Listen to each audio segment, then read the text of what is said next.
Hello dear students, my self Girdhar Rawat. प्यारे बच्चों, अब आज हम जो टॉपिक पढ़ने वाले हैं वो है इलेक्ट्रिकल रेसिस्टेंस किसी वायर का। तो हमने माना अगर हम किसी गिवन कंडक्टर में V वोल्ट का पोटेंशियल अप्लाई करते हैं तो उसमें जो करंट फ्लो करता है वो क्या माना हमने I, जिसकी डायरेक्शन होती है positive to negative, direction of conventional current, और इलेक्ट्रॉन्स फ्लो करते हैं negative terminal to positive terminal. तो करंट फ्लो होने से उस कंडक्टर के द्वारा, उस वायर के द्वारा वहाँ पे करंट के रास्ते में एक अवरोध पैदा होता है। उस अवरोध को क्या बोलते हैं? ऑब्स्ट्रक्शन। और ये अवरोध डिफरेंट कंडक्टर्स में, डिफरेंट वायर्स में डिफरेंट होता है। सिल्वर में कम होता है, आयरन में ज़्यादा होता है। तो obstruction created in the flow of current by the conductor, conductor खुद पैदा करता है इसे। अब इसे मेजर कैसे करें? इसे मेजर करने का तरीका है ratio of applied potential difference to the flow of current V upon में I, जिसे हम इसका फॉर्मूला बोलते हैं। इसकी यूनिट क्या होगी? रेजिस्टेंस जो मेजर करते हैं वो था ओम में, सिंबल इसका है ओम का। दूसरी यूनिट क्या बनी इसकी? वोल्ट को मेजर करते हैं, V को मेजर करते हैं वोल्ट में, और I करंट को मेजर करते हैं एम्पियर में, वोल्ट पर एम्पियर। अब इसका हमें क्या निकालना है? Dimensional formula. डायमेंशनल फार्मूले के लिए जैसा कि आप जानते हैं R इक्वल्स टू होता है V अपॉन I। अब V की या तो आपको पोटेंशियल का डायरेक्ट याद हो, अगर याद नहीं है तो V को तोड़ लीजिए आप W अपॉन में Q, और करंट यहाँ पे है ही। W की डायमेंशन क्या बनी वर्क डन की? M1L2T-2। चार्ज के लिए AT, करंट के लिए एम्पियर। तो डायमेंशनल फार्मूला आपका क्या बना? M1L2, T ऊपर चला गया तो एक और बढ़ गया ऊपर, T-3, A इंटू A2, ऊपर जाने पर माइनस के 2 हो गए। ये क्या बना इसका? Dimensional formula of resistance. अब रेसिस्टेंस को आप 1 ओम कब बोलोगे? 1 ओम के लिए हम बोलते हैं अगर 1 वोल्ट पोटेंशियल डिफरेंस अप्लाई करने पर हमारे सर्किट में कितना करंट फ्लो करे? 1 ampere. If on applying 1 volt potential difference across the conductor, if 1 ampere current flows through the wire, then the resistance is said to be 1 ohm. अब हमारी conductance क्या होगी? रेसिस्टेंस बोलते हैं अवरोध, लेकिन अवरोध का जो उल्टा है जिसकी वजह से करंट फ्लो करता है कंडक्टर में, वो कितना है?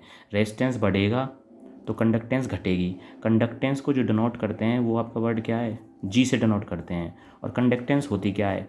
It is the reciprocal of resistance, resistance के इनवर्स। अब इसकी यूनिट क्या बनी? रेजिस्टेंस की यूनिट ओम होती है तो इसकी क्या बनेगी? Ohm inverse. इसका दूसरा नाम ओम को अगर बैक से हम पढ़ें MHO, महो बोलते हैं। महो के अलावा जो दूसरा नाम है वो Simon, SIEMEN, denoted by capital S।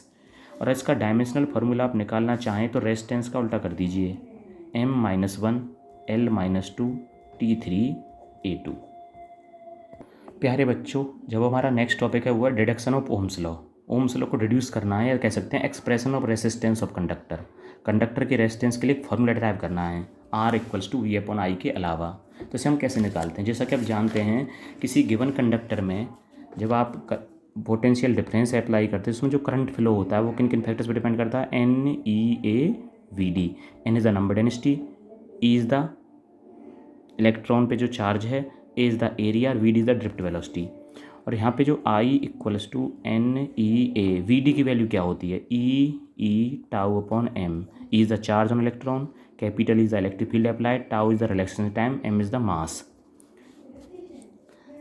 I equals to NE into E square AE tau upon में M।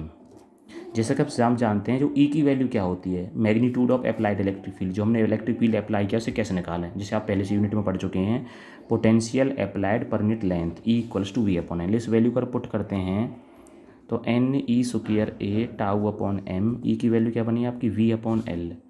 V को इधर लाने के लिए I अपॉन में V equals to NE square A tau upon में ML। I अपॉन V को अगर इन्वर्ट करें हम और करके, I अपॉन V क्या बना दिया हमने? V upon I। तो ये प्रॉपर्टी भी इन्वर्ट हो जाएगी, ML अपॉन में NE स्क्वायर A टाउ। अब V अपॉन I को क्या बोलते हैं ओम्स लॉ के द्वारा? हम रेसिस्टेंस। तो हमें रेसिस्टेंस की वैल्यू क्या बनी नई? ML अपॉन में NE स्क्वायर A टाउ। तो रेसिस्टेंस इन फैक्टर्स पे डिपेंड करता है। यहाँ पे फैक्टर्स कौन से हैं जो कांस्टेंट हैं? M कांस्टेंट और E कांस्टेंट है। जिसे हम बात करते हैं तो M हमारा रेजिस्टेंस किन किन पे डिपेंड करता है वो यहाँ से निकालना है। और हम इस तरह कह सकते हैं यहाँ पे M, N, E और A क्या कांस्टेंट्स हैं? तो इसे हम कांस्टेंट्स को नाम देते हैं रो, और रो इज कॉल्ड रेसिस्टिविटी। रो तो ये बन गया पूरा हिस्सा, बाकी क्या बचा? L अपॉन में A। तो ये रेजिस्टेंस के हमारे दो फार्मूले हैं, M L upon N square tau और rho L upon A. Here rho is called resistivity. अब यहाँ पे आर किस किस पे डिपेंड है वो आपको देखना है। आर जो किन किन फैक्टर्स पे डिपेंड करता है, directly proportional to length, or inversely proportional to area, उसके अलावा एन क्या, number density, inversely proportional to the number density, और R is also inversely proportional to the relaxation time. और रिलैक्सेशन टाइम किस पे डिपेंड करता है, टेम्परेचर पे, जो टेम्परेचर की होता है इन्वर्सली, और are proportional to T temperature. तो इन फैक्टर्स पे कौन डिपेंड करता है, हमारा रेसिस्टेंस। अगर बात करें यहाँ पे जो रो है, रेसिस्टिविटी क्या है यहाँ पे, हेयर रो की वैल्यू बनी है एम अपॉन में एन ई स्क्वायर, ए को हटाया था बेटा हमने यहाँ से, टाउ रह गया था, N E square tau, M upon में एन ई स्क्वायर टाउ। तो एम और ई तो यहाँ पे कॉन्स्टेंट्स है। तो रेसिस्टिविटी किस किस पे डिपेंड करती है, inversely proportional to number density, rho inversely proportional to 1 upon में टाउ, और rho proportional to temperature. Conductor की बात कर रहे हैं हम। साथ में नेचर पे भी डिपेंड करता है, मटेरियल का नेचर कौन सा, और यहाँ भी क्या नेचर। इन फैक्टर्स पे हमारा रेजिस्टेंस डिपेंड करता है। और हमारा जो नेक्स्ट टॉपिक है वो है इलेक्ट्रिकल रेसिस्टिविटी, जिसे हम बोलते हैं स्पेसिफिक रेसिस्टेंस। तो ये क्या होता है, जैसे कि आप देखते हैं आर इक्वल्स टू आया था रो एल अपॉन ए। अगर हम यहाँ से रो की वैल्यू निकालते हैं तो रो की वैल्यू क्या बनेगी, हमें आर ए अपॉन एल। तो अगर हम मानते हैं इसके लिए, अगर कंडक्टर की लेंथ क्या हो 1 मीटर यूनिटी, और एरिया क्या हो 1 मीटर स्क्वायर, वो भी यूनिटी, मतलब यूनिट वॉल्यूम का कंडक्टर हो, तो यूनिट वॉल्यूम के कंडक्टर का जो रेसिस्टेंस होता है उसी को क्या बोलते हैं हम, स्पेसिफिक रेसिस्टेंस या resistivity. Resistance offered by a conductor, जो रेजिस्टेंस आता है वही रेसिस्टिविटी के बराबर होता है। कब, जब कंडक्टर की लेंथ यूनिटी हो और एरिया भी क्या हो, यूनिटी। अब इसकी आप अगर यूनिट निकालनी है तो आप सिंपली निकाल सकते हैं, रेजिस्टेंस के लिए ओम, एरिया के लिए मीटर स्क्वायर, लेंथ के लिए मीटर। तो मीटर से 1 मीटर कट जाएगा तो क्या बनेगा, ओम मीटर, जिसका आप डायमेंशनल फार्मूला निकाल सकते हैं रेजिस्टेंस की हेल्प से।